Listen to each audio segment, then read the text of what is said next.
A 70-ton commercial aircraft maneuvering away from a crowded terminal in severe weather represents an immense logistical and physical undertaking. Mechanical propulsion and aerodynamic stability provide the physical means for flight, but they do not account for the human decisions that guide them. Safety relies on an unbroken communication link between the aircraft in flight and the ground operations center miles away. On one end of this link is the pilot in command, the individual holding absolute, ultimate authority over the physical aircraft and its occupants. On the other end is the flight dispatcher, who functions as the strategic nucleus and macro manager of the airline's ground operations. Both highly trained experts share the objective of a safe arrival, yet the system requires them to achieve that goal using heavily opposed strategic frameworks. The pre-flight briefing functions as a professional negotiation between two specialized experts. The captain operates on microscopic factors.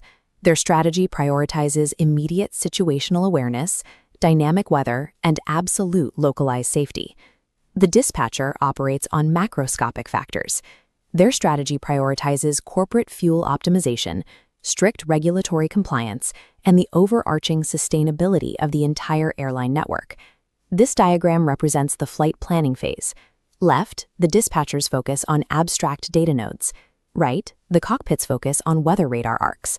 Forcing these divergent frameworks together naturally creates operational friction, an intended feature of the aviation system, not a flaw. This deliberate dialectical tension operates as an invisible shield. It serves as a check and balance mechanism in commercial aviation, which we can deconstruct across three specific operational domains. The first domain of tension is fuel payload management. Finding the exact right fuel load is one of the most persistent debates prior to a commercial departure. The dispatcher approaches flight planning mathematically. They utilize precise metrics to calculate exact statutory minimums for the route. This chart illustrates the dispatcher's economic objective. By calculating the flight plan with minimal surplus fuel, reduced weight maximizes corporate cost efficiency.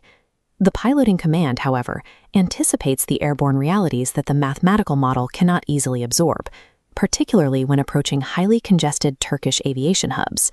When flying into major airports like Istanbul or Sabiha Gökçen, the probability of being forced into extended airborne holding patterns is exceptionally high.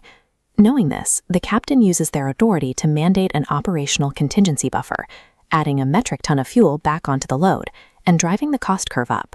This extra payload is explicitly requested to ensure the crew can safely manage expected approach delays without declaring a fuel